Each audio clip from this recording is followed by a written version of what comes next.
There is an animal that has lived beside humans for 10,000 years. Not because it was tamed, not because it was bred into companionship, but because at some point, it decided that being near us was worth it. Tonight, we are going to spend the next 2 hours with the domestic cat, following its journey from ancient grain stores to the space beside you right now, through 100 facts about how it signals, communicates, bonds, and rests. The central question we're exploring tonight: how does your cat's body tell you it has chosen contentment, even when it says nothing at all? You don't need to stay awake for all of it. The facts will still be here, settling quietly around you, the way a cat settles, without announcement, without asking permission. Somewhere in the world right now, a cat is sitting in a patch of sunlight it found entirely on its own. Its eyes are half open. Its tail is barely moving. It is not asking for anything. It found the right place and it stayed there. We are going to follow 100 moments like this one. Small, specific, unhurried. 100 signals that have always been there, waiting for someone to notice.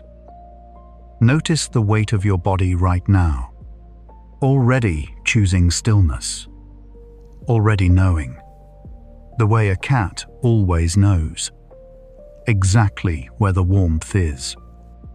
A cat sitting with its eyes slowly closing in your presence is not falling asleep. It is performing what behavioral researchers call a slow blink, a deliberate reduction of eye contact that signals, in feline communication, the absence of threat and the presence of ease.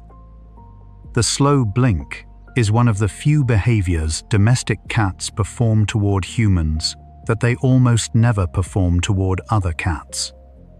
Studies published in scientific reports found that cats are more likely to slow blink at humans who slow blink back at them, suggesting a bidirectional exchange rather than a one-way signal.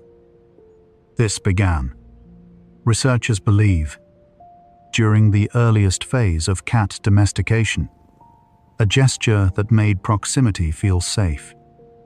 When a cat closes its eyes slowly in front of you, it is not indifferent.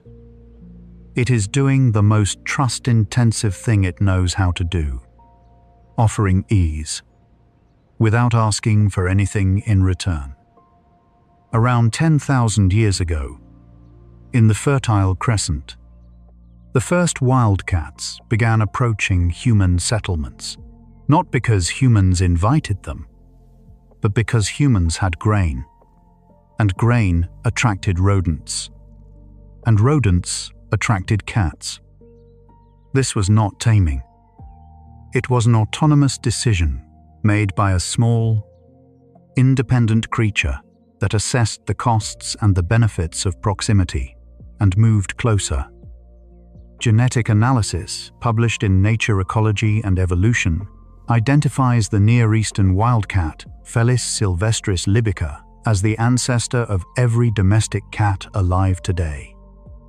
The transition from wild to commensal, living near humans without being domesticated, unfolded over thousands of years, on the cat's own terms. No human bred them toward this. They came on their own. It started with a choice. It has always been a choice. A cat pressing the top of its head into your hand, a behavior called bunting, is depositing scent from glands located along its forehead and cheeks. This is not a request for scratching, though it may look like one.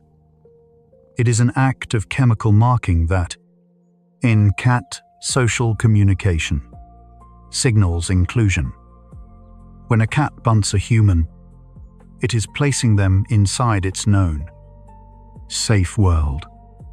using the same gesture it uses to mark its own resting sites as familiar territory. Cats bunt members of their social group and do not bunt strangers.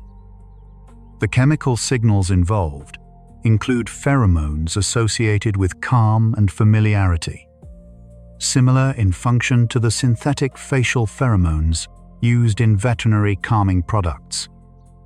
The gesture has a clear boundary. When it crosses that boundary toward you, you are on the inside. Early agricultural communities in Egypt, beginning around 4,000 years ago, noticed that cats did not merely tolerate humans. They appeared to prefer certain individuals. Egyptian records and tomb paintings from this period show cats living not in barns but inside homes, near specific people, appearing in family scenes alongside children and domestic objects. The Egyptian word for cat, mio, was onomatopoeia, the sound the animal made, given back to the animal as its name. Cats occupied a middle position in Egyptian daily life, neither livestock nor fully wild, permitted inside the home without being controlled, free to leave and free to return. The relationship was not ownership. It was more like ongoing consent, an animal that could always leave and kept choosing to stay. A cat that rolls onto its side and exposes its belly in your presence is not, as it is sometimes interpreted, an invitation to touch. It is a posture of maximum vulnerability. The exposed abdomen contains the vital organs that a cat assumes only when it feels entirely safe. Ethologists call this the social role, and it is one of the highest confidence body language signals in the feline repertoire. Cats who perform the social role in a given location are signaling that this space is secure enough to abandon their defensive posture entirely. Research on domestic cat behavior indicates that cats perform the social role far more frequently in stable home environments than in shelters or unfamiliar spaces. The cat is not asking to be touched. It is choosing to be visible, unguarded, in front of you. There is a difference between offering access and offering trust, and the belly roll is the second thing.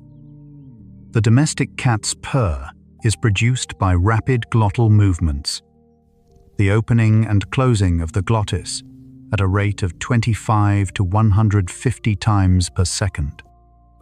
This creates a continuous sound during both inhalation and exhalation, which distinguishes the cat purr from almost all other animal vocalizations.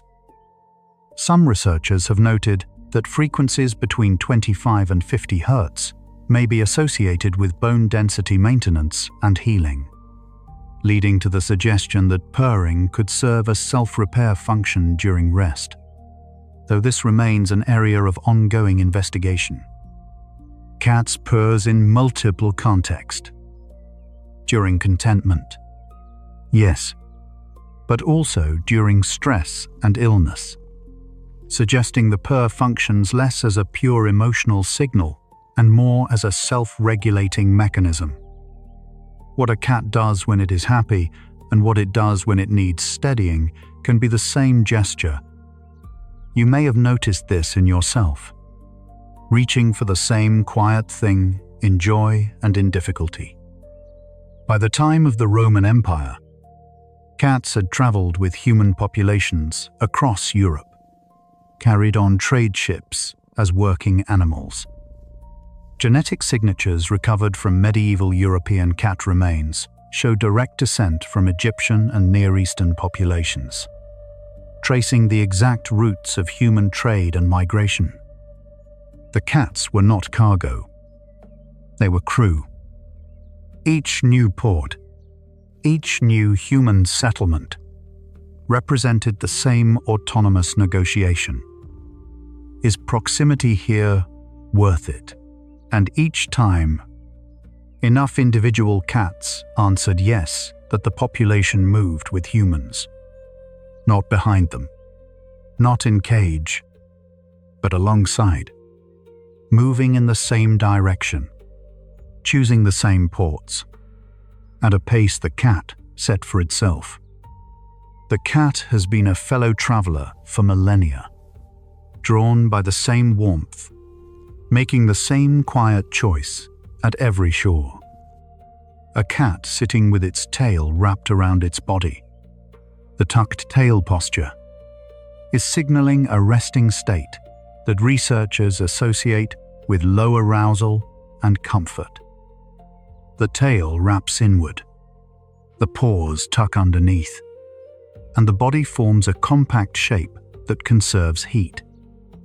This posture is distinct from the fearful crouched tail, which presses tight against the body with ears flattened. The tucked resting tail is loose, the posture relaxed, the face forward-facing and still. Cats adopt this posture most often in locations they have designated as safe. A favorite spot, a familiar lap, a surface that holds warmth. When you see a cat in this posture, it has already completed every threat assessment the environment requires. The tucked tail is not preparation for anything. It is the posture of an animal that has decided nothing further needs to happen. The domestic cat is unusual among the felids. The cat family, in its ability to produce a wide range of vocalizations, specifically in contexts involving humans. Wild felids and feral cats communicate with each other primarily through scent marking, body posture, and a limited range of sounds. Domestic cats, by contrast, produce meows, chirps, trills, chatters, and combinations of these almost exclusively in human-directed communication. Research published in Animal Cognition found that individual cats develop distinctive vocalization patterns adapted to the specific humans they live with. Different cats use different calls with different people.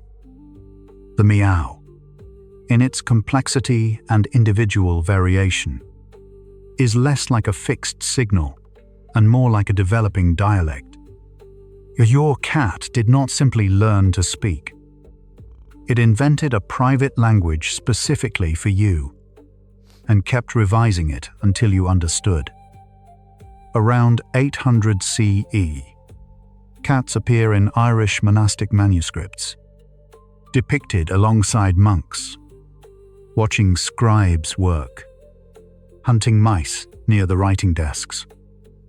A poem, written in Old Irish around this period, attributed to a monk named Pangur Bán, draws a direct parallel between the cat's focused hunting and the monk's focused scholarship. The poem is not metaphor, it is observation. The monk watched his cat work and recognized something familiar in it. For over 1,000 years, the domestic cat had been moving through human spaces, doing its own work, at its own pace, and humans had been watching and recognizing themselves in the watching. The arc was already this. Animal lives beside human. Human observes, and in the observation, finds something that was already there.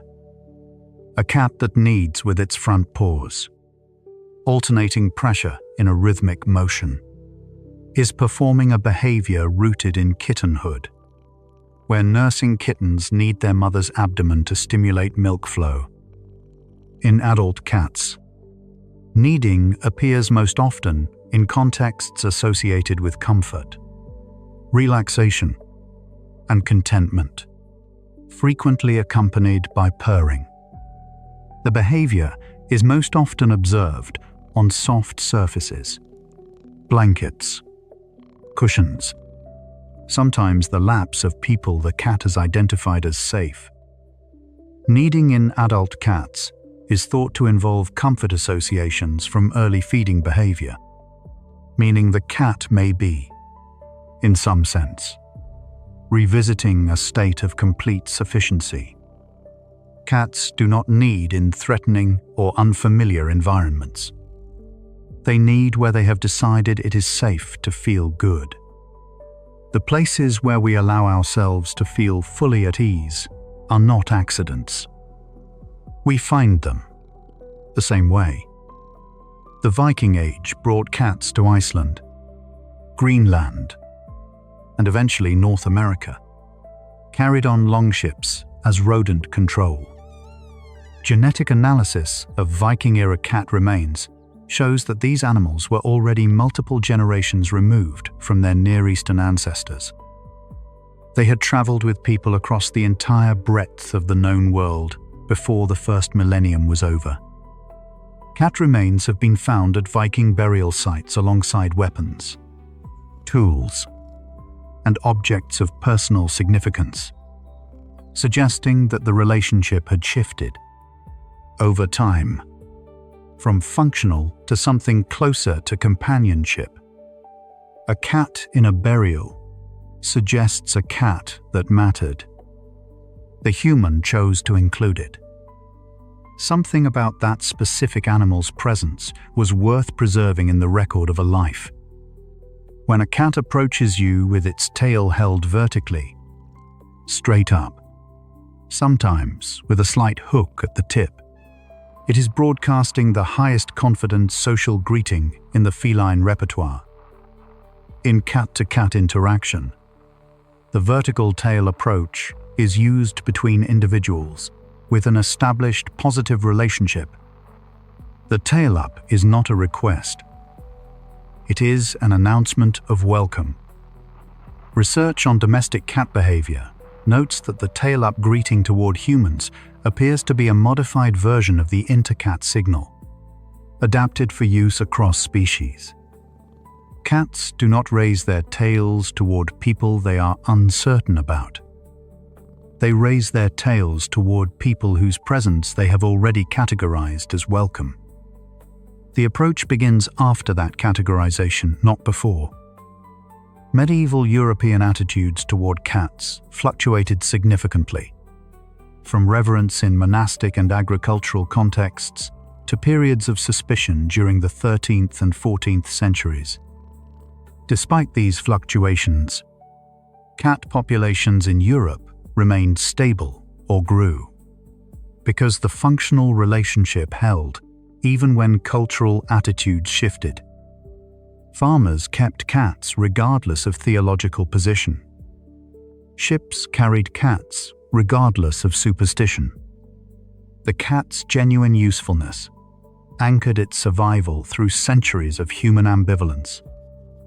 The animal that had chosen proximity had, in some practical sense, made itself a part of things, not by performing dependence, but by performing its own excellence at being what it was.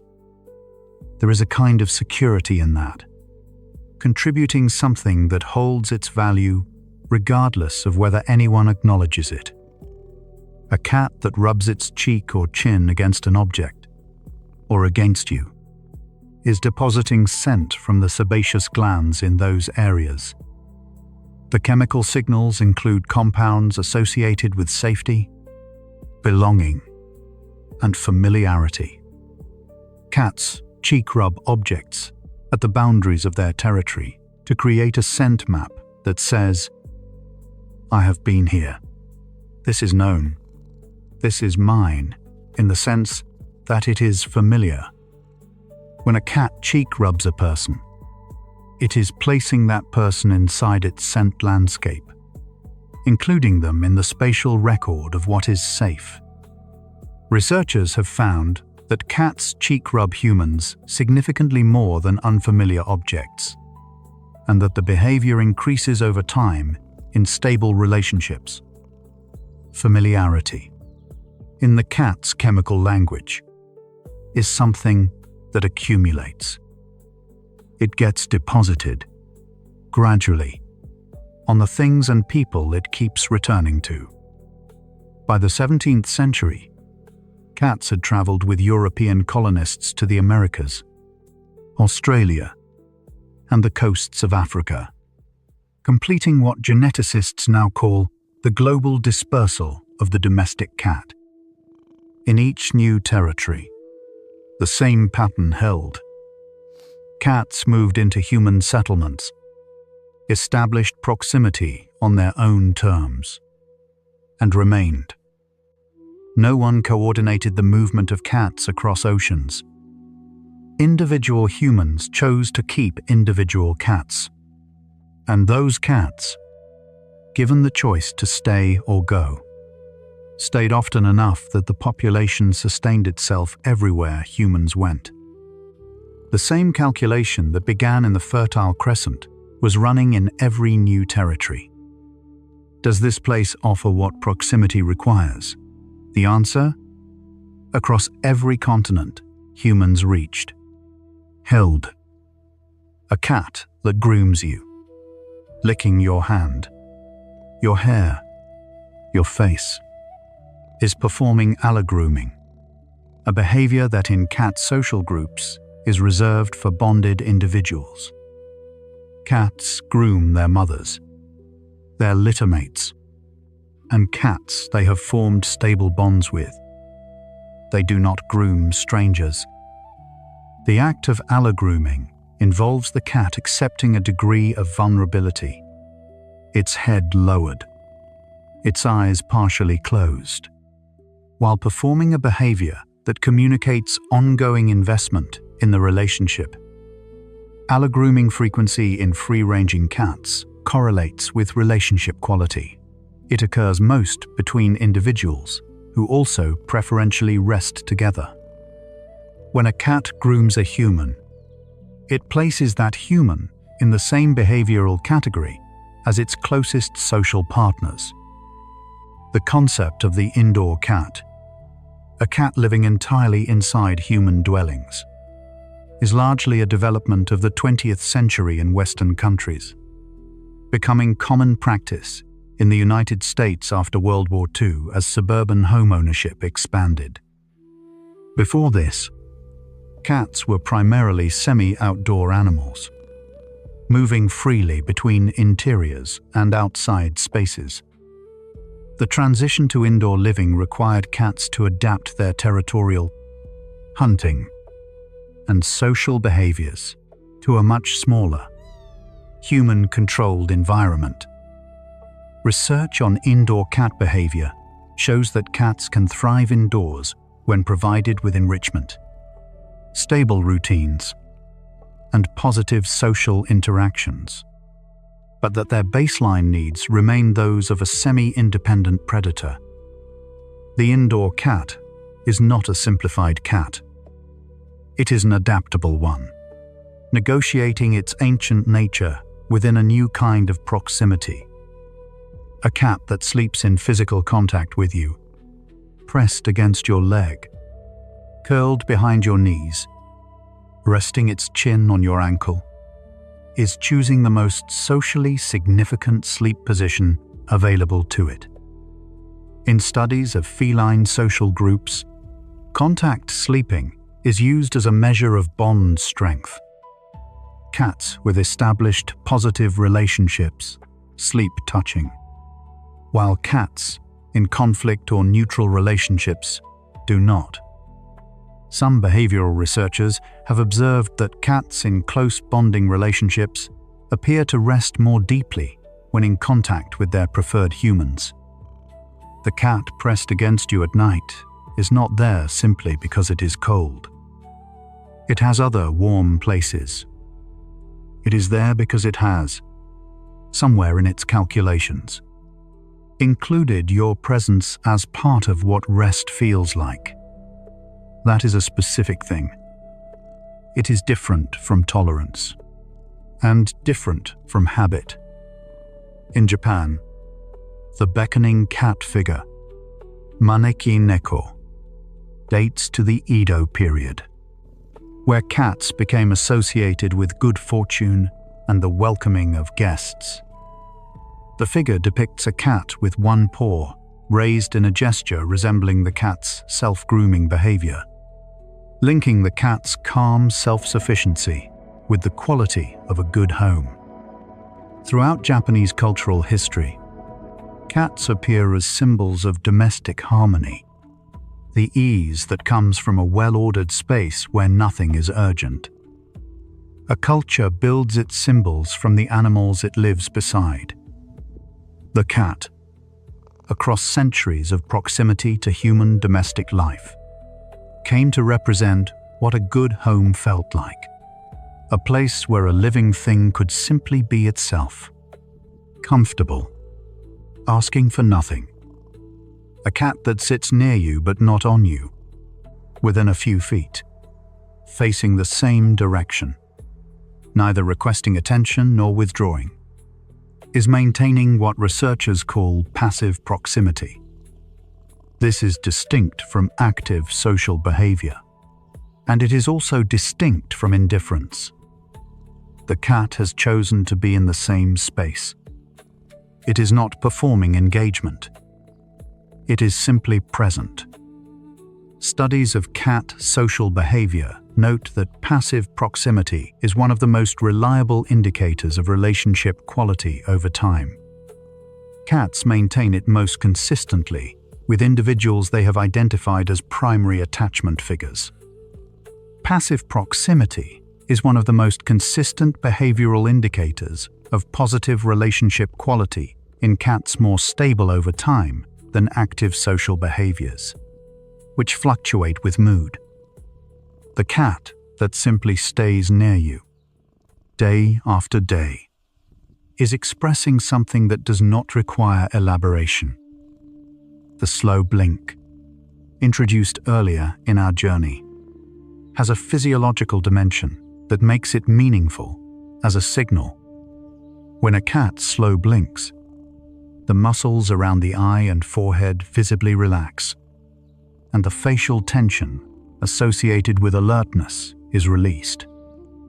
It involves a shift in the cat's arousal state, a measurable change in physical readiness. A cat in a high alert or stressed state cannot produce the relaxed muscle softness the slow blink requires. The tension of vigilance prevents it, which means that every slow blink you receive is, in some sense, physiologically grounded. The cat's body has to actually arrive at ease to produce it. You have been on the receiving end of a signal that required the sender to genuinely feel what it was showing, not just perform it. In 19th century Europe and North America, the cat fancy, organized breeding, exhibition, and breed standardization began as a formal practice. The first cat show was held at Crystal Palace in London in 1871. Before this, cats had no breeds in the structured sense. They were cats, varying by region and circumstance. The cat fancy introduced intentional variation, selecting for specific appearances, building populations around chosen traits. But the fundamental behavioral repertoire, the slow blink, the tail up, the purr, the bunting, the kneading, remained consistent across every breed. You can change a cat's coat and its build, but the language it uses to tell you it is safe and content has not changed in 10,000 years. A cat that brings you a prey item, a toy, a found object, or, in outdoor cats, something it has caught, is performing a behavior that researchers describe as provisioning directed at a social group member. In feline groups, adult cats occasionally bring prey to kittens or to individuals they are in close relationship with. The behavior in domestic cats toward humans is thought to reflect a similar social framework. The cat has designated the human as a member of its group significant enough to receive what it has found valuable. The gift is not random.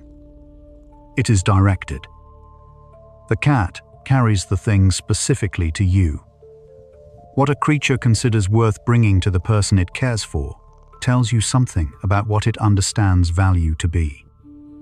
The central question we began with tonight: how does your cat's body tell you it has chosen contentment, even when it says nothing at all, has already been answered 25 ways. The slow blink, the tail held up, the contact sleep, the kneading, the gift carried across the room. Each one a signal in a language that has been developing for 10,000 years. Since the first wildcat walked toward a human fire and decided that proximity was worth it, the cat beside you tonight carries every one of these facts in its body, broadcasting on a frequency that has always been there. You are simply, now, learning to hear it. You are also an animal. Your breathing follows the same slow rhythm that every warm-blooded creature settles into at rest. The same rhythm a cat finds when it has decided the place it is in is safe. Notice that rhythm in yourself right now. Not your thoughts. Your breath. Not where you are going. The weight of where you already are. Somewhere. A cat is pressed into a warm surface, its eyes half closed, its whole body signaling, this is enough. You are doing the same thing. This is what rest looks like from the inside. The body arriving before the mind, finding the warmth, staying there. Cats are not solitary animals in the way they are often described. Research on free-ranging and feral cat populations consistently shows that cats form stable social groups, called colonies.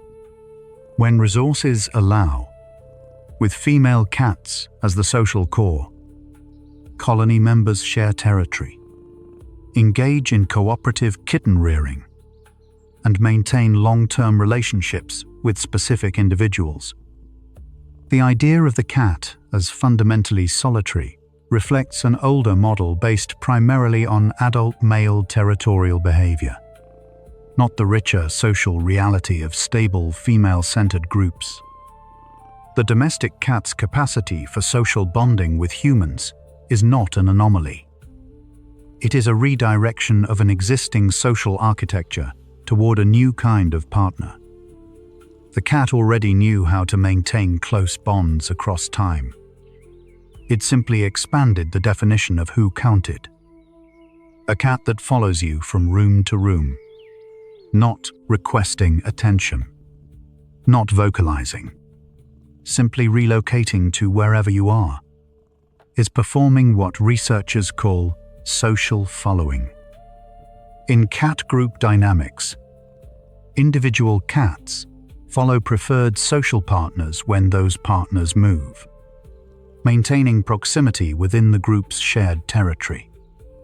The behavior indicates that the followed individual has been categorized as a primary social attachment, the anchor of the cat's social map. Cats do not follow strangers. They follow the people who have become, through accumulated time and positive experience, the center of their known world. When your cat appears in whatever room you enter, it is not coincidence. You are its north. The trilling vocalization, a short, rising sound produced with the mouth closed, sometimes called a chirrup, is used by mother cats to call kittens and by adult cats in greeting contexts. It is not a demand or a warning. It is an invitation, a short broadcast that means, I see you. I am here. This is a good moment.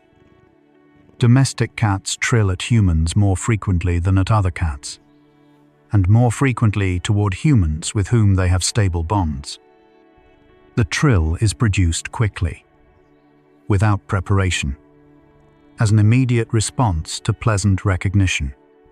Something like a human's reflexive smile upon seeing someone they love. The sound your cat makes when it rounds the corner and finds you there. That small, rising note is the closest thing it has to. Oh, good. There you are. The genetic changes underlying the domestic cat's reduced fear response toward humans, involving modifications in neural crest cell development pathways, occurred gradually across thousands of years of commensal living. This same pathway is involved in domestication syndrome, seen across multiple species. The cluster of behavioral and physical changes associated with reduced reactivity to human presence. In cats, these changes were milder than in dogs, which were actively selected for reduced fear. Cats self-selected. The less fearful individuals were the ones who came closer, who benefited from proximity, and who reproduced near human settlements. The calmness your cat brings into a room is not trained. It is the accumulated legacy of generations of ancestors who made the same quiet calculation. A cat that sits on your chest while you lie down, resting its weight on you, sometimes with its face near yours, is placing itself atop a warm, breathing, stable surface. Cats show a behavioral preference for surfaces that are warm and that provide gentle physical feedback. And a resting human body offers both. The slow, rhythmic rise and fall of breathing, the warmth radiating through clothing, the particular stillness of someone at rest. These are qualities that cats appear to find calming, based on their consistent preference for contact with resting humans over contact with inert, warm objects. You breathe in a slow rhythm. You are warm. You stay still. You are, to the cat, a very good place to rest. The relationship between cats and humans underwent a significant shift in the late 19th and early 20th centuries, as cats moved from primarily working animals to companion animals valued for their presence alone. This happened in parallel with urbanization, the rise of the nuclear family home, and the repositioning of the domestic interior as an emotional space. Cats fit this new role with very little adjustment. They had always been in homes, always been near specific people, always doing their own thing while remaining companionable. The culture simply caught up to what the cats had been doing all along. The cat was not redesigned for the affectionate home. The affectionate home was built around what the cat had always offered. A cat that blinks slowly at you when you look directly at it is doing something that required 10,000 years of accumulated coexistence to develop. Direct eye contact between cats, and between cats and predators, is typically associated with threat. The slow blink reverses this. It takes the gesture most associated with confrontation and makes it a gesture of peace. A cat that slow blinks at you has converted what was once a signal of danger into a signal of trust. That reversal, learning to make safe what was once threatening, is one of the most quietly significant things a living creature can learn to do in another's presence. Cats have a vomeronasal organ, also called Jacobson's organ, located in the roof of the mouth, which allows them to process chemical signals too complex for the primary olfactory system. When a cat performs the Feline response, lifting its lip slightly, mouth open, appearing to pause, It is drawing scent across this organ for detailed chemical analysis. Cats use this capacity primarily to read the chemical communications left by other cats. Territorial markings, reproductive status, emotional state. The scent landscape of your home is, to your cat, an extraordinarily detailed record. Who has been there, how they were feeling, whether anything has changed.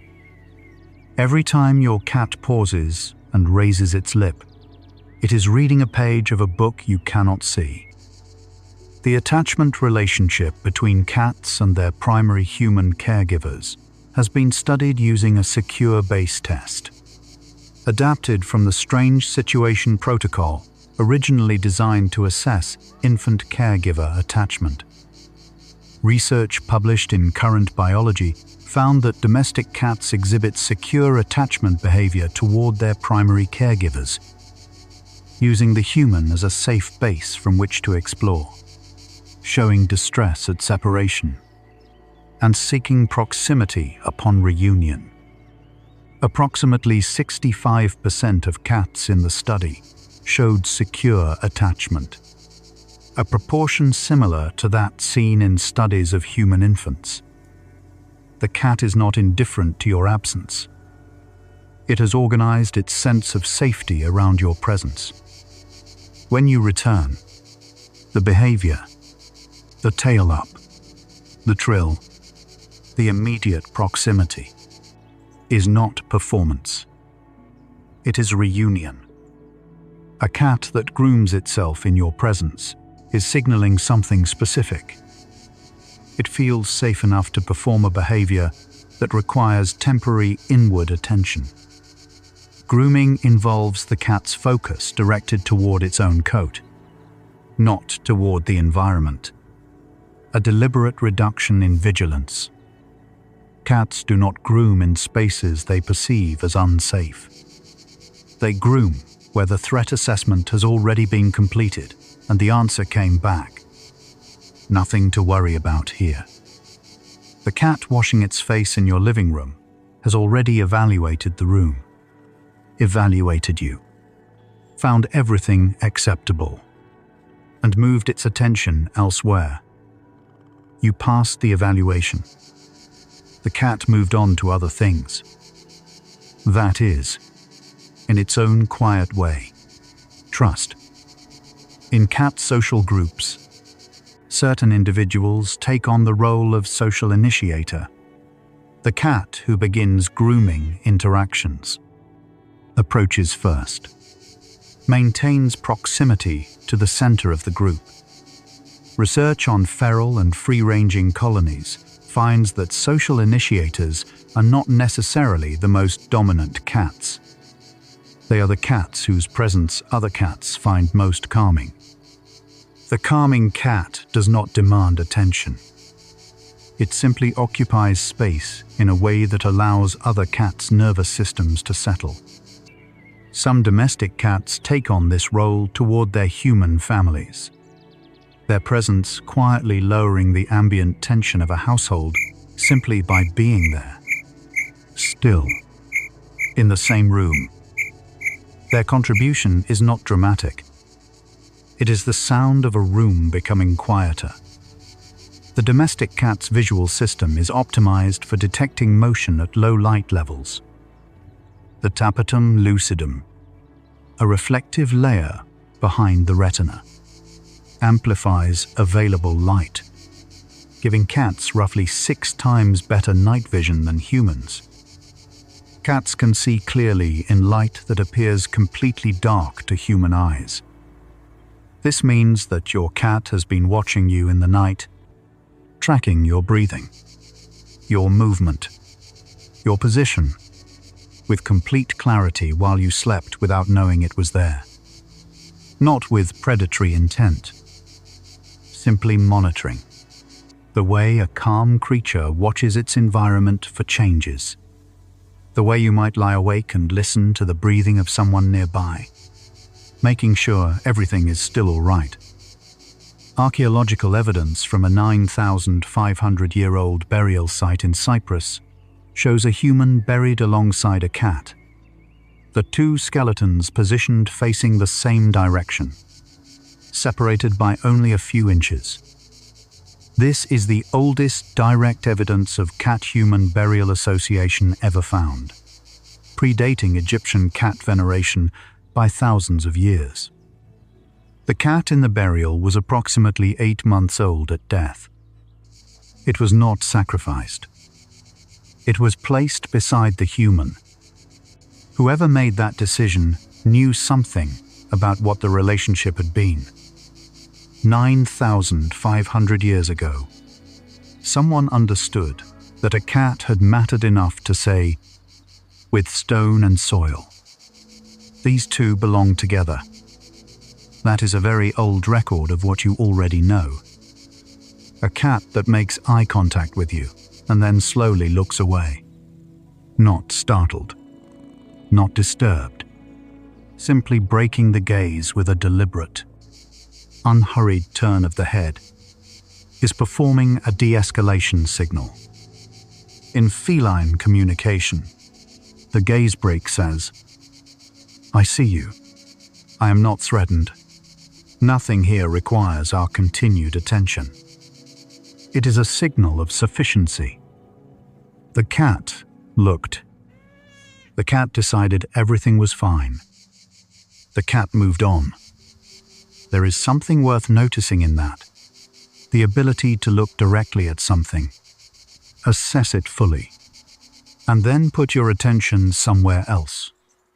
Not because you stopped caring, but because you decided, "This is fine. I don't need to keep checking." Research on the human-cat relationship consistently shows that relationship quality is most strongly predicted by two factors: consistent positive interaction over time, and the human's ability to respond to the cat's self-initiated contact rather than imposing interaction on the cat's schedule.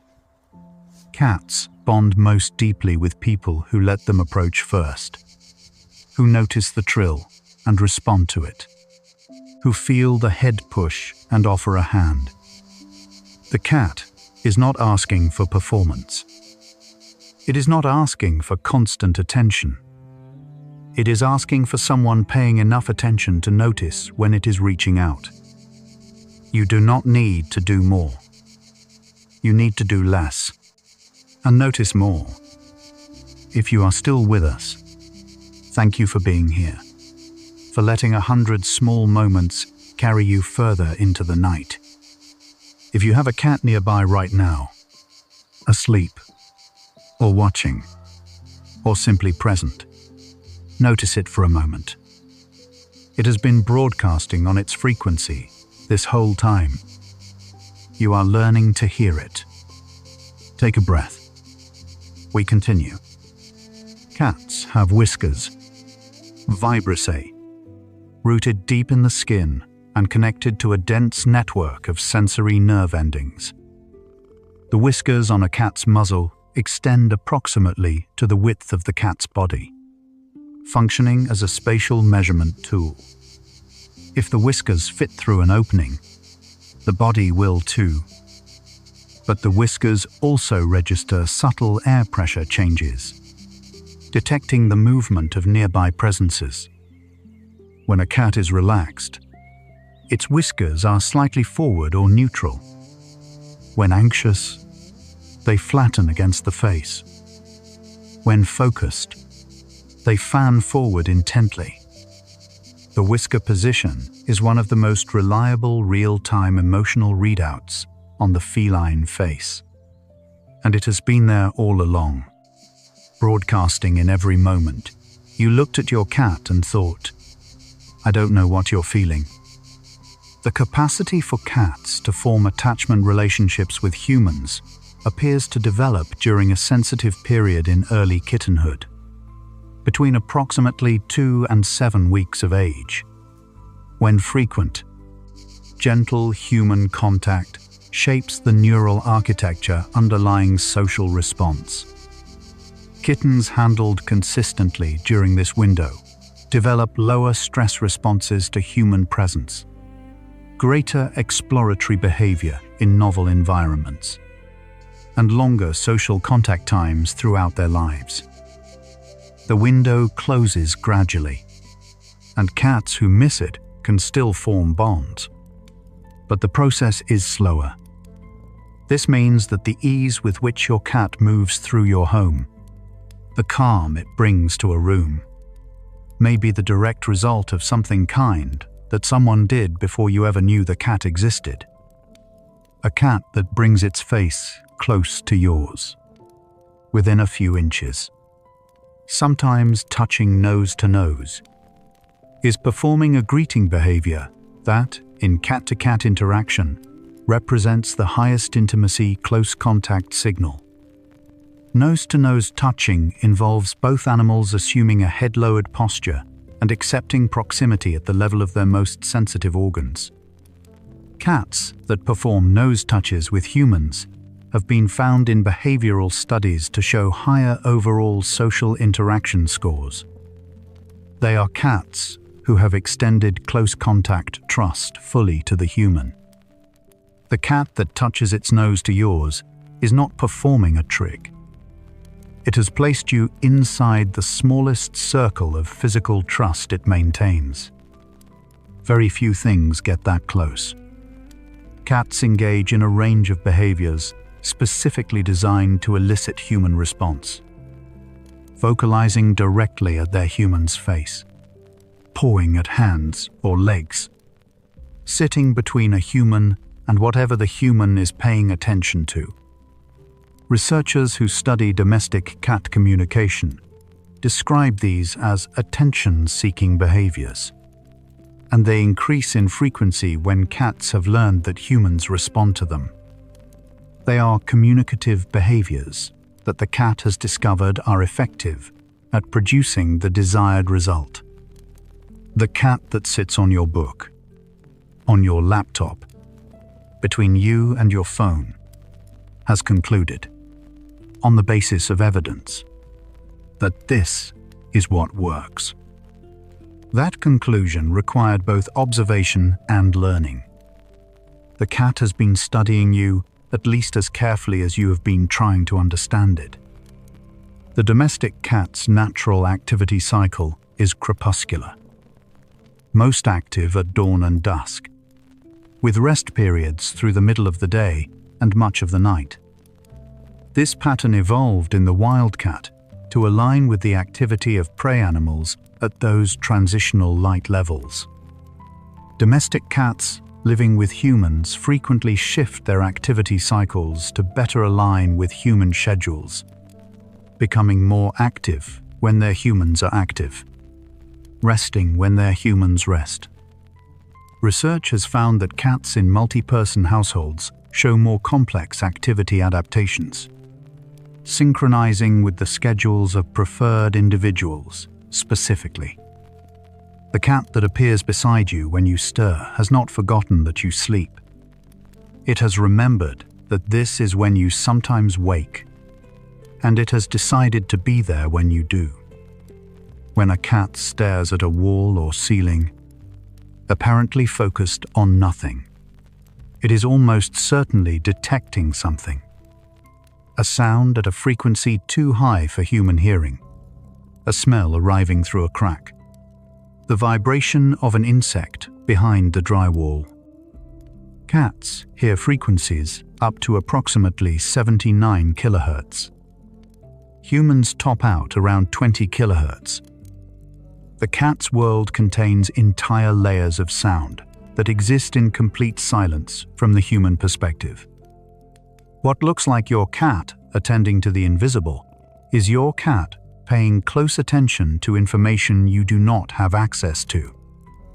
It is living simultaneously in your world and in one you cannot enter, hearing things that have no names in any language you speak. A cat that sleeps with its face hidden, tucked into its own tail, pressed into a cushion corner, nose buried under a paw, is engaging in a specific security behavior, protecting the most vulnerable sensory organs during rest. The nose, the eyes, and the ears are all involved in threat detection. Covering them during sleep signals that the cat has concluded no threat detection is needed here. This posture is most often observed in stable, familiar environments with trusted companions nearby. A cat that sleeps with its face hidden in your home has decided, at the level of its deepest instincts, that nothing here requires vigilance. It has turned off its alarm system in your home because of you. Research on the human-cat relationship consistently finds that cat companionship is associated with reduced cortisol levels, lower blood pressure in stressful situations, and faster cardiovascular recovery after acute stress. A 2022 review published in the International Journal of Environmental Research and Public Health found that stroking a cat for 10 minutes produced measurable reductions in salivary cortisol. The mechanism is not fully understood. It may involve the tactile stimulation itself, the purr frequency's effect on the nervous system, or the attentional shift that comes with focusing on an animal. Whatever the mechanism, the cat's presence is doing something to your body chemistry that your body chemistry registers as calm. It has been attending to you, in its own way, all along. A cat that greets you at the door when you return home, already present in the entry when you open it, has been tracking the sounds and rhythms associated with your return well before you arrived. Research has found that cats can distinguish their owner's car engine from other cars, their owner's footsteps from other footsteps, and that they orient differently toward the sound of their owner's voice on a recording than toward recordings of strangers.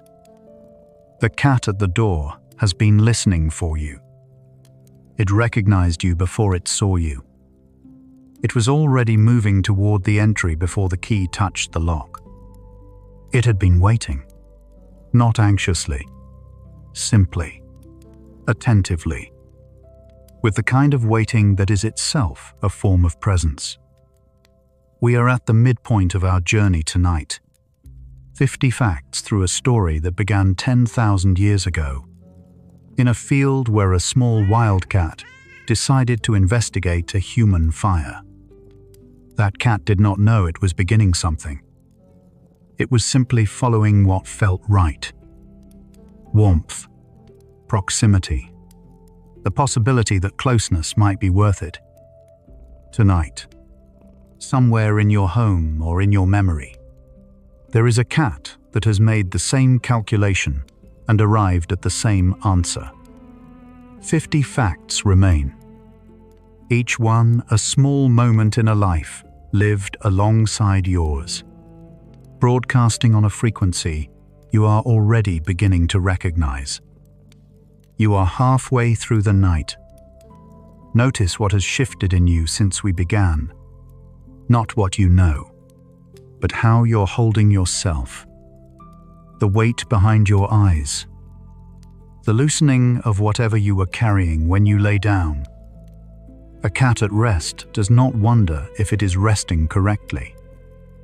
It simply finds the warmth and stays there. You have already found the warmth. You are already there. Nothing needs to be done. You are in the middle of the journey, and the middle is exactly where you are supposed to be. The ear position of a cat communicates its emotional state with precision. Forward-facing ears signal interest and engagement. Ears rotated slightly back signal mild unease.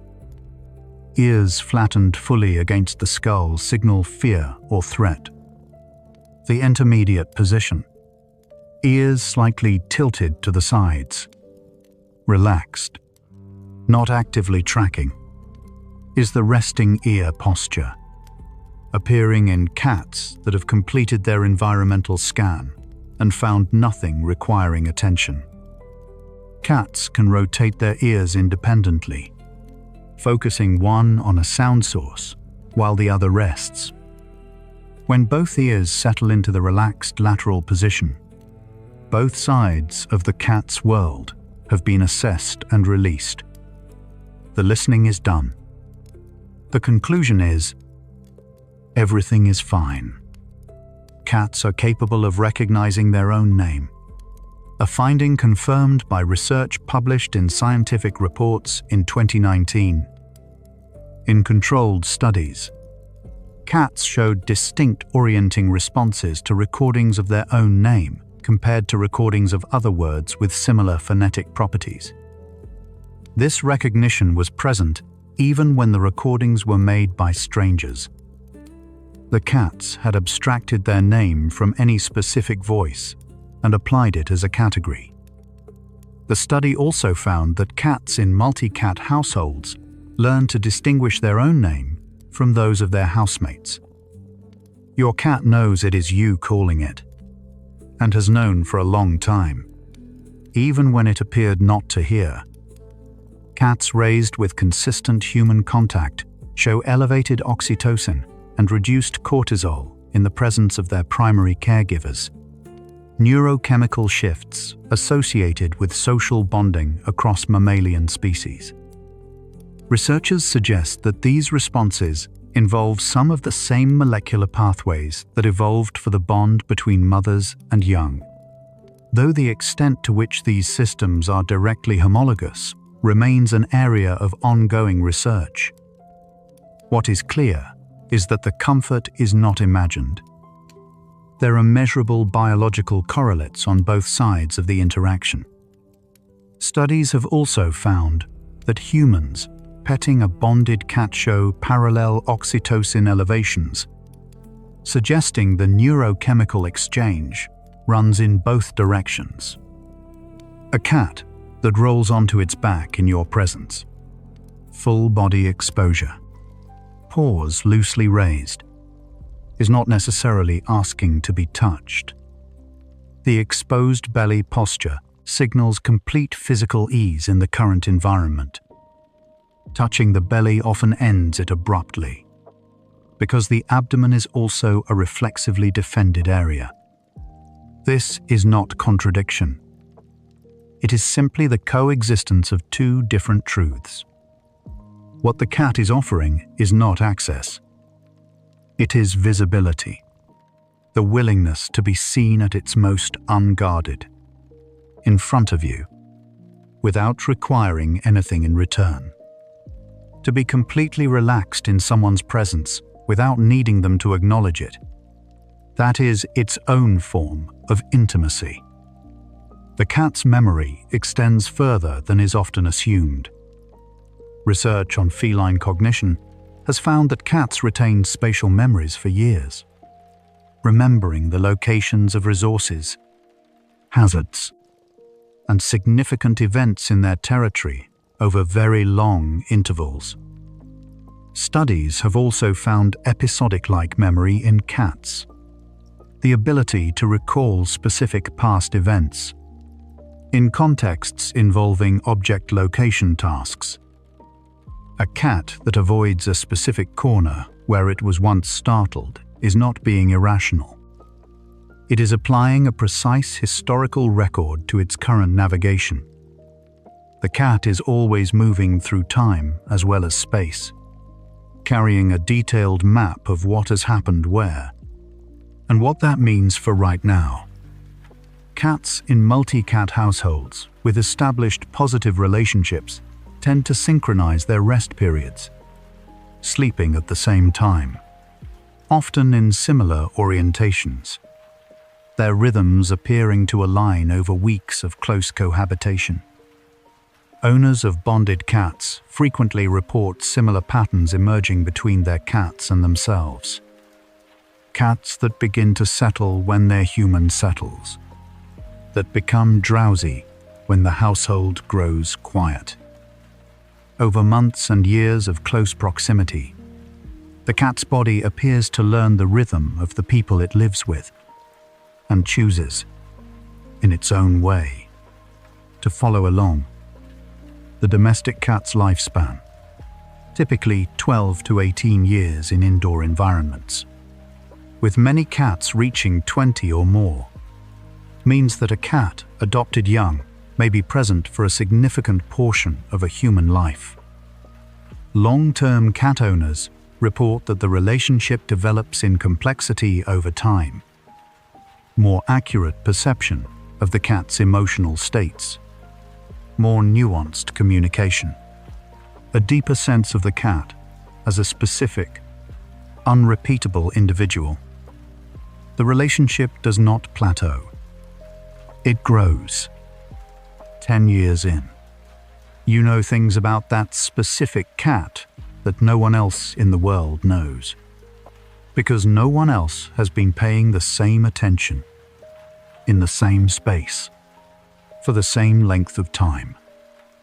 A cat that watches you move around the house without following, tracking you with its eyes and ears from a settled position, is maintaining what behavioral researchers call passive monitoring of a preferred individual. The cat is not disengaged.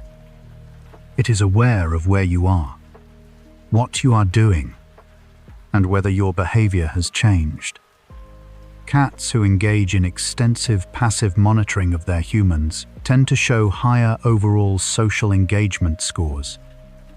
They are deeply invested in the relationship, simply expressing it through attention rather than physical proximity. The cat watching you from across the room is paying closer attention to you than most things in your life are.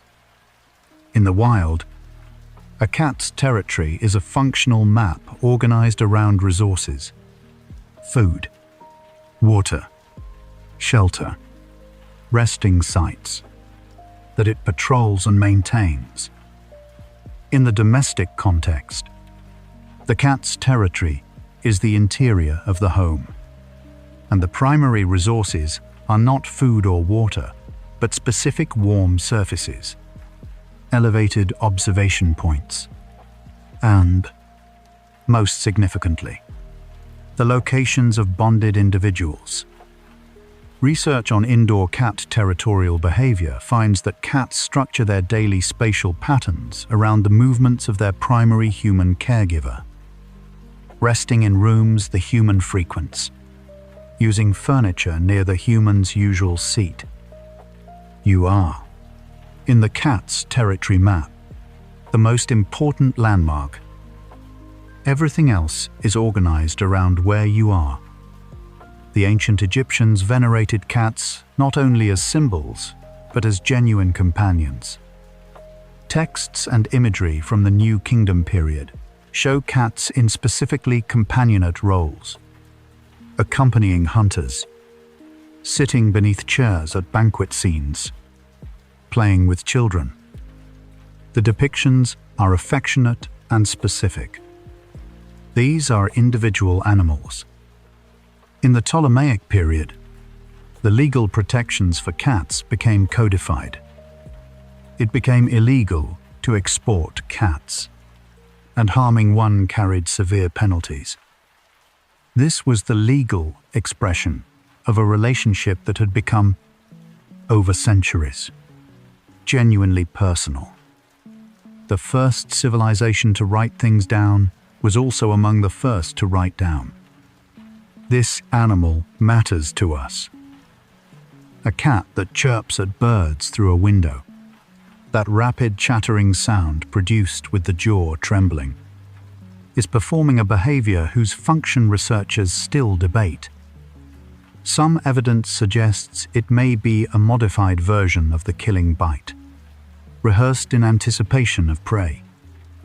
Other research suggests it may be a vocalization of arousal without outlet, the gap between wanting and having, made audible.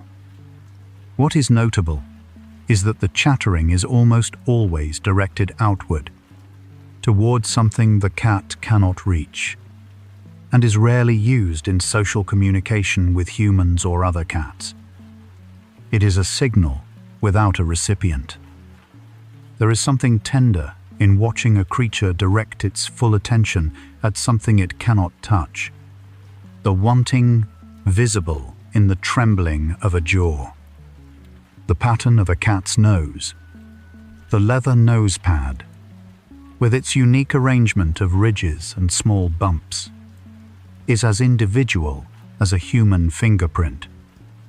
No two cats have the same nose pattern.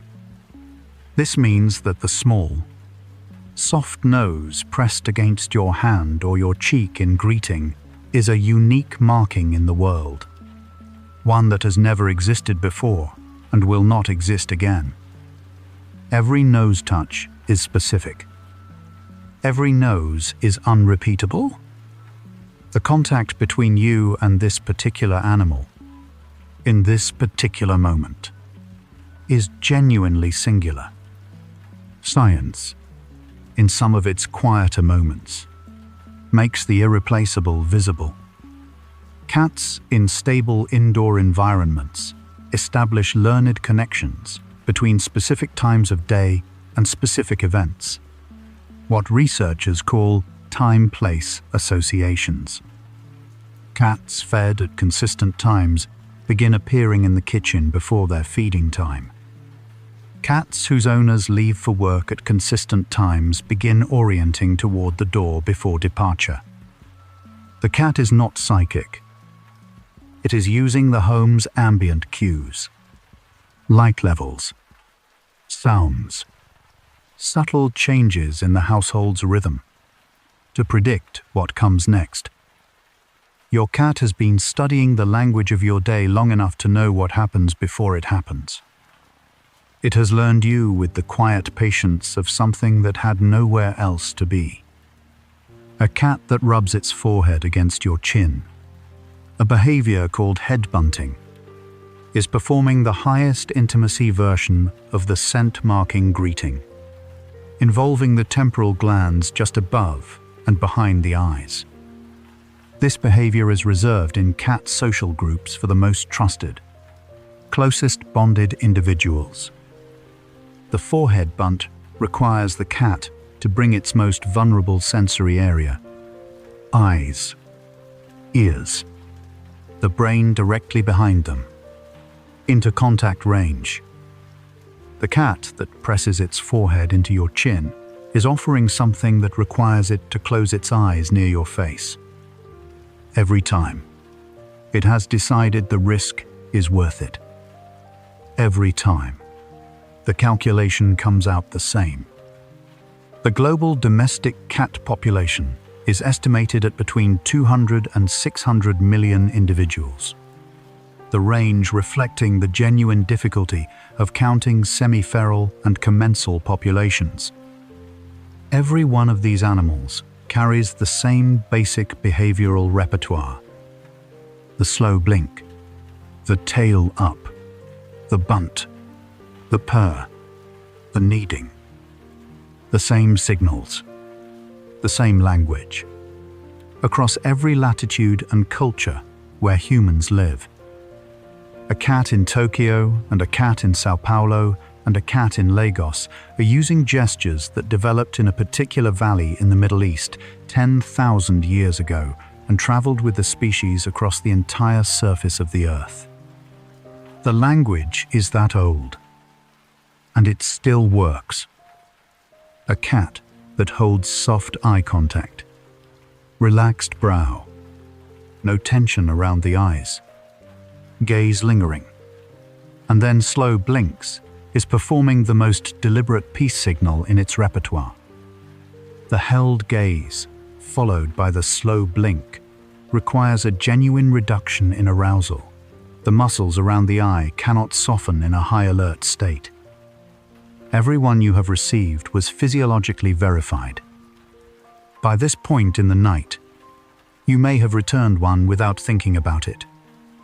When a cat stretches fully, extending the spine, spreading the toes, reaching forward with the front legs and back with the rear, It is performing a complete recalibration of the body's sense of its own position and tension after a period of rest. The full stretch only occurs when the cat is in a location it finds safe. In threatened or anxious cats, stretching is abbreviated or absent. A cat stretching fully in your presence is doing what its body needs, in front of you, because this is a place where its body is allowed to do what it needs. Research on cats and their sensitivity to human emotional states has found that cats respond to their owners' expressions and stress levels in measurable ways, approaching more frequently during human negative affect, increasing affiliative behavior during stress, and showing their own behavioral changes in response to chronic stress in the household. The cat detects the physiological correlates of your emotional state, your posture, your movements, your vocal tone, and responds to them. The cat that comes and sits on you when you are having a bad day has detected the bad day. It did not have words for it. It came anyway.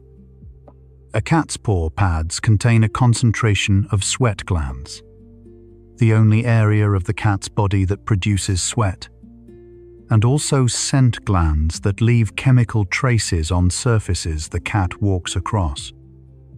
When a cat needs a surface, it is both engaging the comfort response and marking the surface with its individual chemical signature. The places where your cat needs are places your cat has decided are worth marking as its own, worth returning to, worth keeping in the scent record of its world.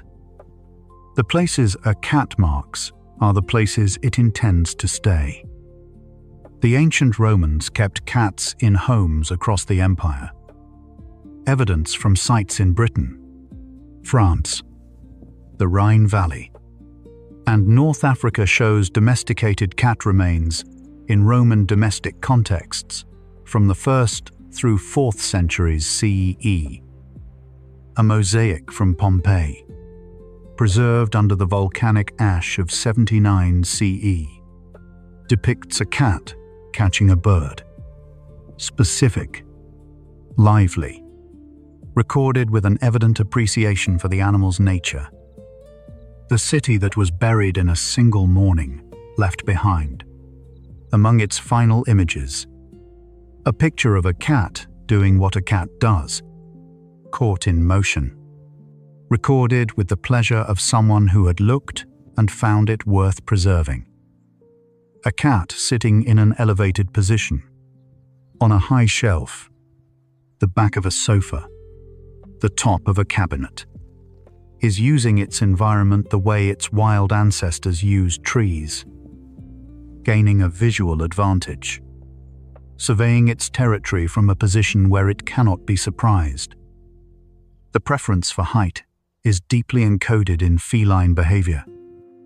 But which elevated positions a cat uses most consistently are almost always shaped by social factors.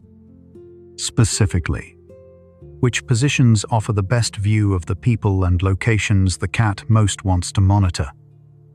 The cat on the highest shelf is watching you not from indifference, but from the position it selected to keep you in view. Height is how it stays close without being underfoot. The distance is chosen. So is the direction. In feline play behavior, a cat that invites play from a human, with a sudden sideways hop, a batting paw, a crouched run and stop, is displaying juvenile behaviors that adult cats retain most strongly with trusted social partners. Adult cats rarely initiate play with strangers or cats they are in conflict with. Play requires a baseline of safety, the certainty that the other party will not escalate to real threat. Play in adult cats is reserved almost exclusively for individuals the cat has already assessed as non-threatening. The invitation to play is, in behavioral terms, a clearance granted carefully, not by default. The domestic cat carries genetic adaptations to human-associated environments accumulated across millennia of cohabitation. Modifications to behavioral and physiological systems that differ significantly from those of wild felid populations. Researchers studying the domestic cat genome have identified changes in genes associated with fear response, memory, and reward-seeking that reflect the long history of proximity to humans. These are not recent or surface-level changes. They are deep, accumulated across hundreds of cat generations. The domestic cat is not merely visiting your world. Its biology has been shaped by being in it. A cat that looks at you and then looks towards something else. A closed door, an empty bowl, a toy under the furniture, and then looks back at you, is performing referential communication, intentionally directing your attention towards something it wants you to act on. This behavior, once considered unique to highly social species, has been documented in domestic cats across multiple studies.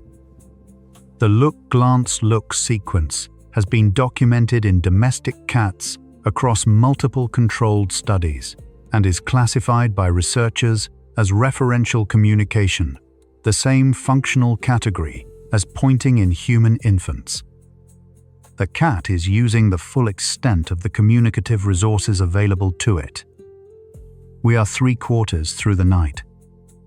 The central question we've carried: how does your cat's body tell you it has chosen contentment, even when it says nothing at all, has unfolded across 75 answers. Each one a small moment in a language that has been developing since a wildcat made a decision 10,000 years ago. The big idea at the heart of this journey. Your cat has been broadcasting its happiness all along. What looked like silence was a signal. What looked like indifference was a kind of peace. The frequency was always there. You are, right now, tuned to it. You and the cat are both breathing right now. Somewhere, in this room, in this house, in the memory of every cat you have ever sat beside, something is at rest. Its eyes are soft. Its body has found the warmth. And you are part of what made the warmth worth finding. Both of you belonging to this moment. Both of you already home. Let your body be as heavy as it wants to be. The journey is nearly done. The animal has been with you the whole way. A cat that finds the exact patch of afternoon sunlight and lies in it without moving for an hour has made a decision. The warmth is sufficient. The location is safe. Nothing else is required. Researchers who study feline resting behavior note that cats seek thermal environments with precision. They are not simply warm. They are exactly warm enough. The patch of sunlight is not chosen by accident. The cat assessed it, arrived, and stayed. There is a word for this in no human language. The complete sufficiency of the present moment. Received without apology.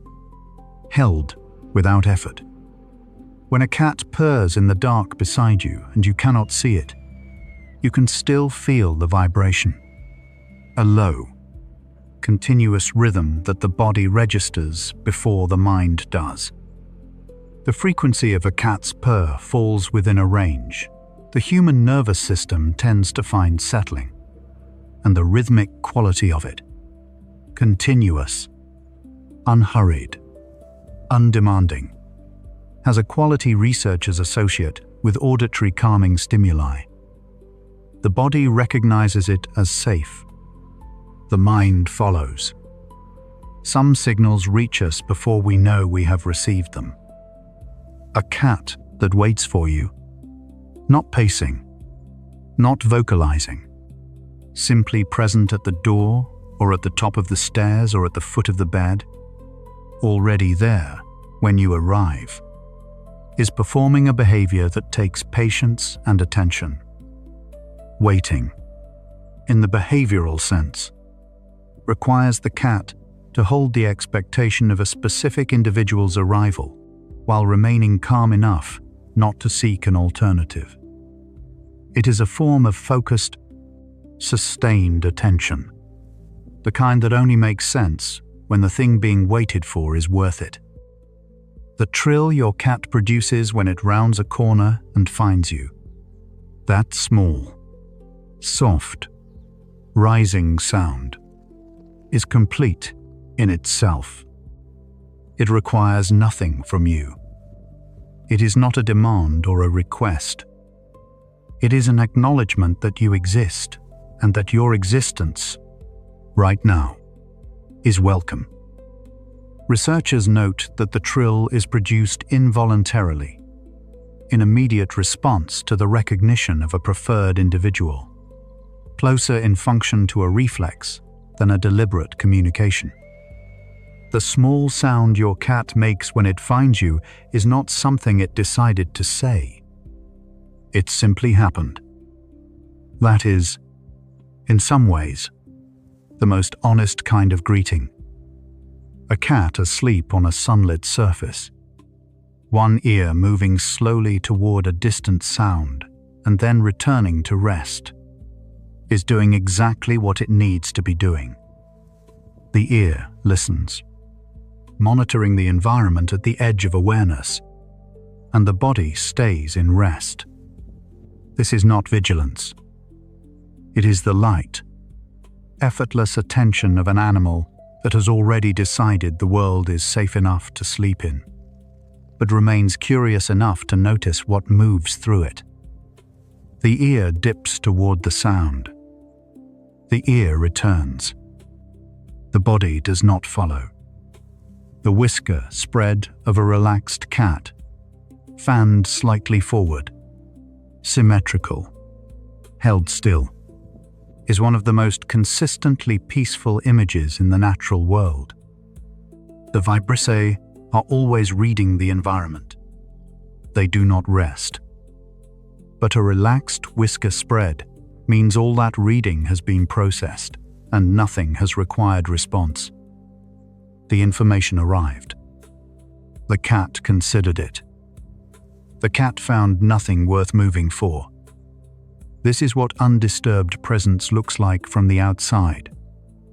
Everything registering, nothing alarming, the body staying where it chose. Cats who are content spend more time near the objects and people they have marked as belonging to their world. This is not passive.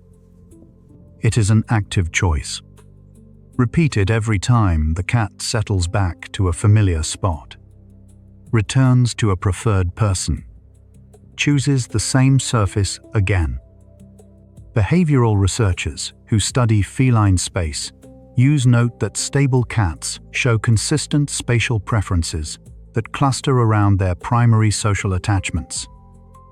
Happiness, in a cat, looks like choosing the same good things again and again, not because nothing else is available, but because the familiar has already been decided. It is enough. A cat sleeping in the position of most vulnerability, on its side, paws loosely extended, belly exposed, has completed every calculation and found nothing wanting.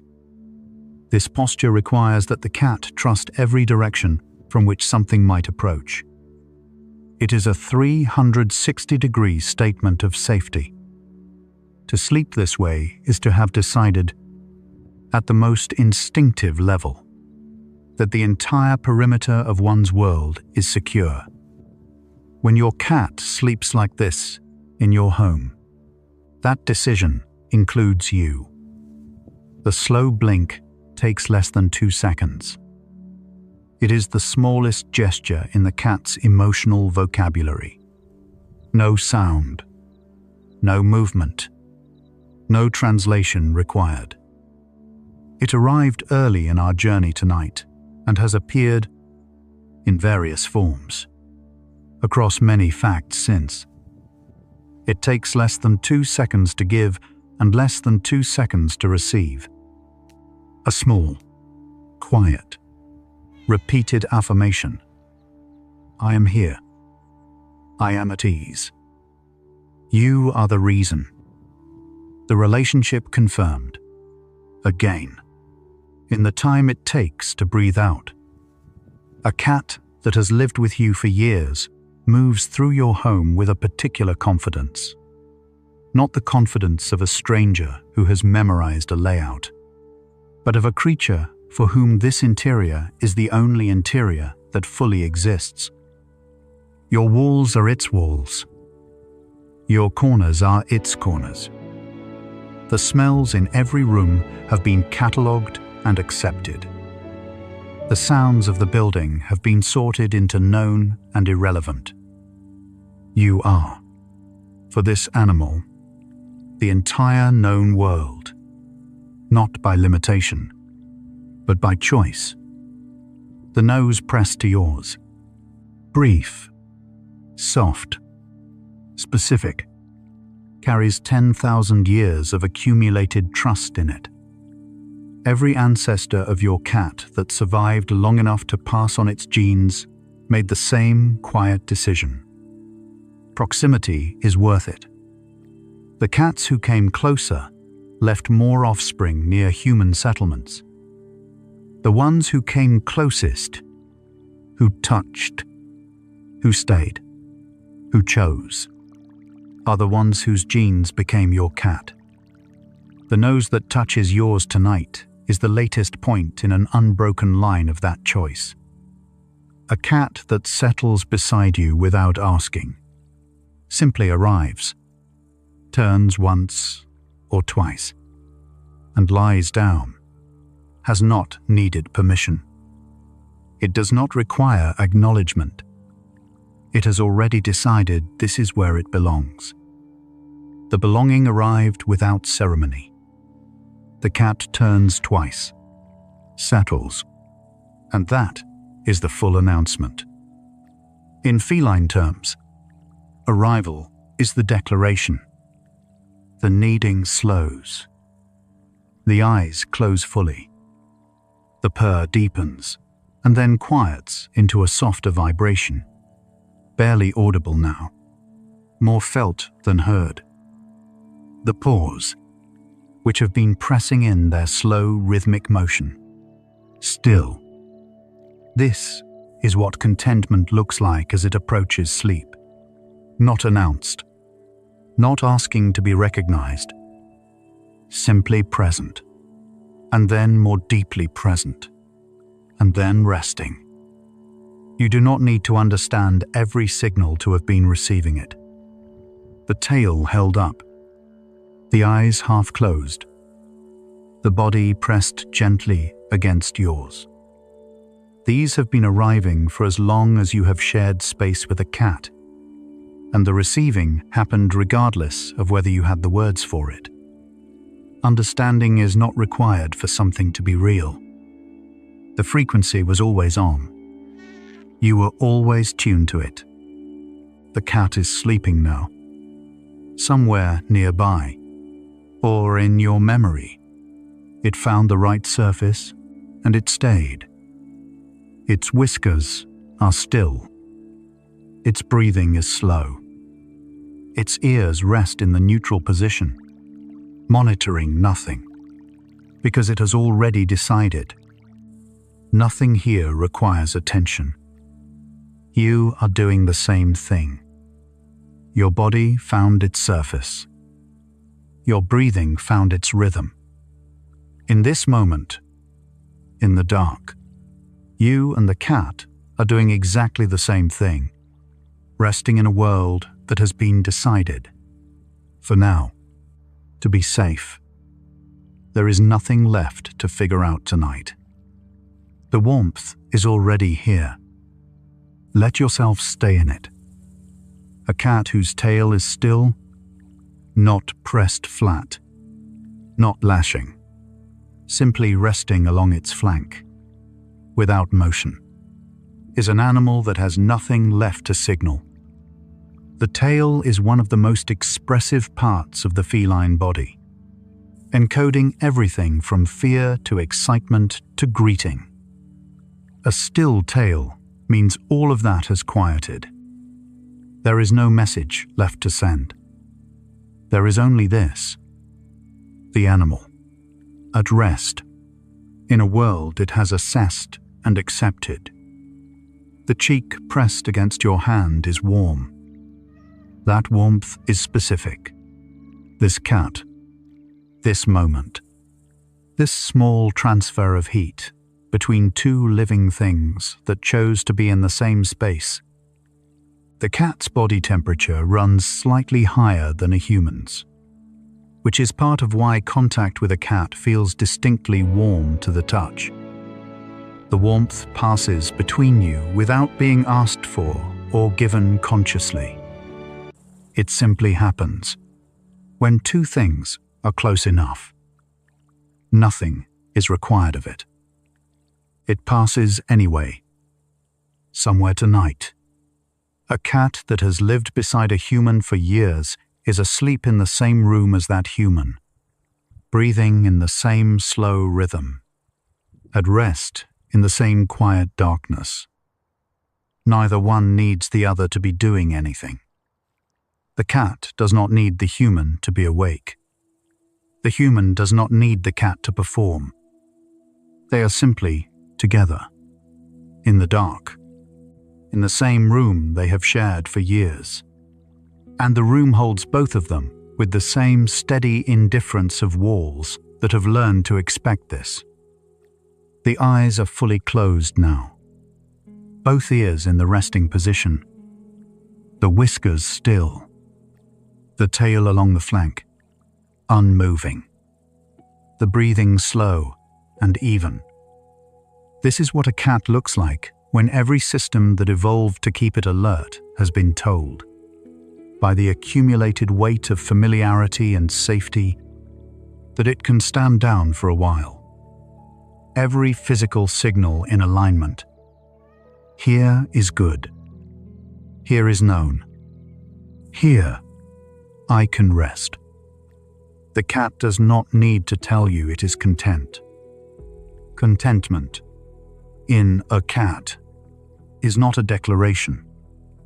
It is a posture, a breath, a stillness in the tail, the accumulated evidence of an animal that has decided, across hundreds of small choices, that this place and this person are worth returning to.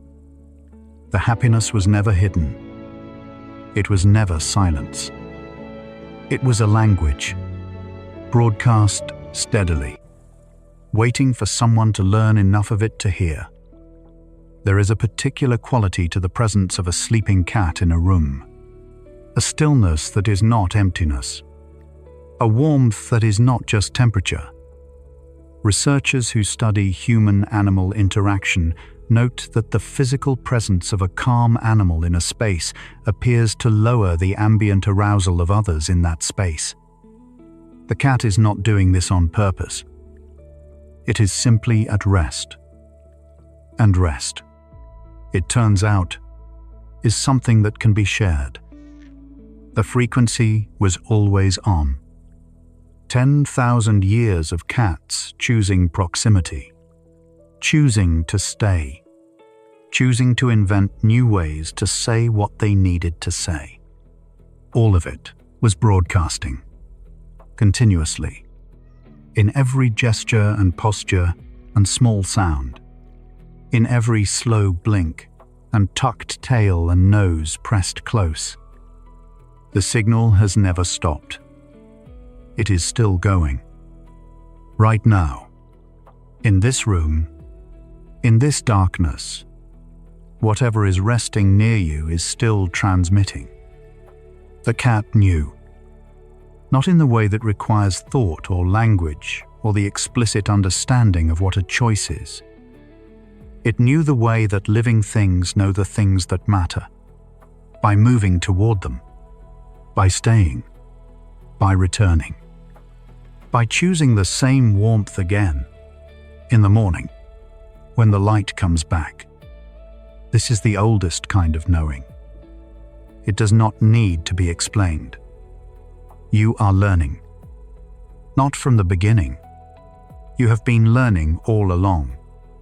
In every moment, you noticed the slow blink and softened. In every time you let the cat approach first. In every night, you fell asleep to the sound of purring and felt, without knowing the word for it, that something nearby had decided you were safe. The learning was already happening. It is still happening. Right now. In the dark. This is enough. The journey does not require completion. The facts do not require remembering. The understanding does not require keeping. What arrived tonight, in the space between one fact and the next, in the gathering quiet, arrived the same way a cat arrives, without asking, without announcing, simply becoming present until you noticed it was there. A cat asleep beside you tonight has answered the question we began with, not in words, not in gestures you needed to interpret, but in the simple, unambiguous fact of its presence. It is here. It chose here. Every slow breath is the broadcast. This place, this person, this warmth, this is where I have decided to be. You did not imagine it. You were not misreading it. You were always the frequency it was broadcasting on. We began 10,000 years ago, in a field where a small wildcat moved toward a human fire and made a quiet decision. We traveled through Egypt and Rome, and medieval monasteries and Viking longships, through the development of a language that no one designed and everyone learned. We passed through the fact of bunting, the gesture that says you belong in my world, and the burial site in Cyprus, two beings laid side by side, 9,500 years ago, facing the same direction. We arrived here, in the dark, at the end of a journey that is also just the middle of a much longer one. The arc was always this. An animal chose proximity. Proximity became language. Language became this. 100 small moments of a life lived alongside yours, each one saying the same thing in a different way. Your cat has been broadcasting its happiness all along. It only looked like silence because no one taught you the frequency. But you have been receiving it, in the slow blink, in the tail held up, in the weight pressed against you in the night. The animal taught you something by simply being itself. That is the oldest kind of teaching. And tonight, you were paying attention. Whatever you were carrying when you lay down tonight, let it go, the way a cat releases its alert. Not all at once. Simply less and less, until the ears settle, until the whiskers still, until the tail rests along the flank and there is nothing left to monitor. You have found your surface. You have found your warmth. Now the only thing left is to stay there. If tonight brought you something worth returning to, a question, a recognition, an animal you are thinking about differently, this channel will be here. 100 more facts, one more journey, one more frequency. but tonight belongs to this one. Rest well. You are allowed to stop now. You are allowed to let the thoughts soften and drift, not chased away, simply released.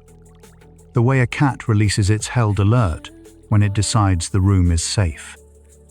You are allowed to not know the answer tonight. You are allowed to feel cared for. You are allowed to trust the warmth that is already here. You are allowed to be still. Like your cat, you already know how to do this. Your body has always known. Rest is not something you achieve. It is somewhere you arrive. And you are already there. Good night.